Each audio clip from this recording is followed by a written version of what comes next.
not why, but why not? And I think the reason why not is that a lot of the risk factors that come out of this information, this sort of technology, are very preliminary, and it's hard to define associations with disease. The associations may only apply to some ethnic groups and not to others. Most variations have very small effects.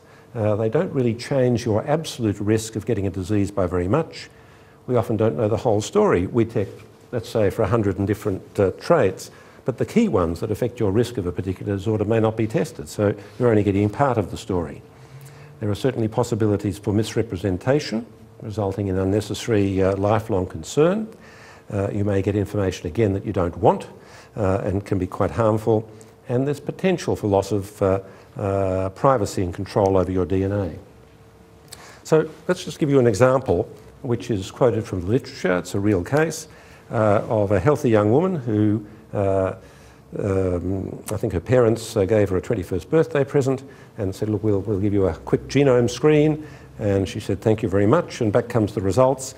And it showed that she carried 2 variants that created a susceptibility to multiple sclerosis.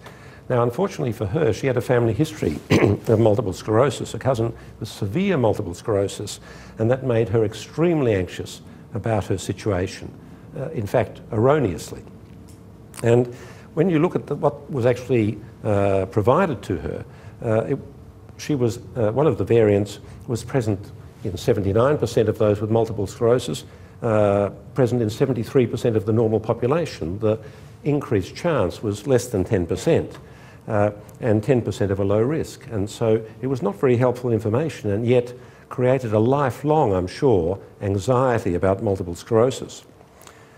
For comparison, if you look at the strongest known susceptibility factor for multiple sclerosis, which is one of the HLA types, which changes your risk by not 10%, but by 320%, that variant is really common in the general community too. And only 1 in 250 people with that will ever develop multiple sclerosis.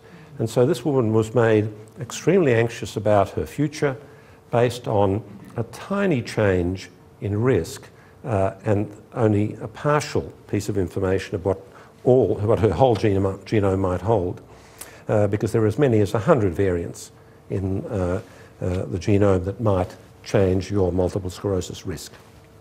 Okay, so to wind up, we know of the things that really make a big difference to population health.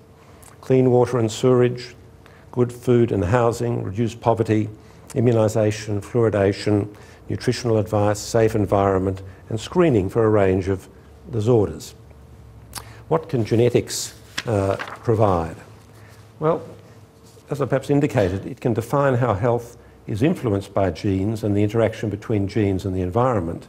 And from doing that, suggests prevention strategies like ensuring a really good prenatal and childhood environment. Now, we know that should be ensured for other reasons, but it would be nice to understand the mechanisms so that there might be ways of modifying the situation if all doesn't go well during a particular pregnancy.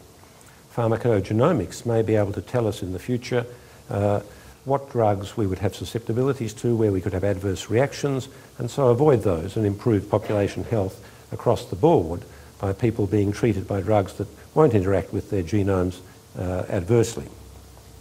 There may be possibilities for prevention of later onset disorders, making use of the time delay between conception and the onset by modifying diet and lifestyle, undertaking surveillance, for example, for cancer, so you're diagnosed early.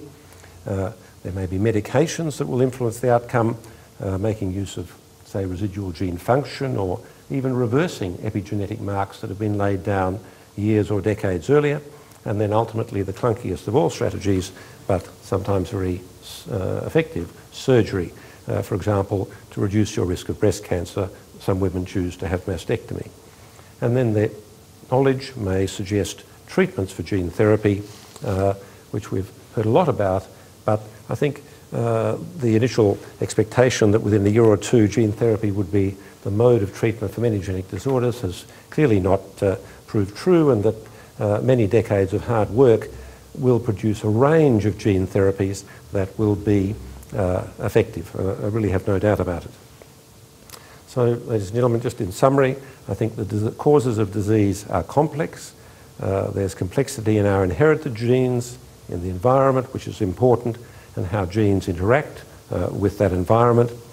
Having a better understanding of as many factors as possible will allow better prevention strategies and treatments for uncommon inherited disorders and common disorders where genetics plays a part in susceptibility. Thank you.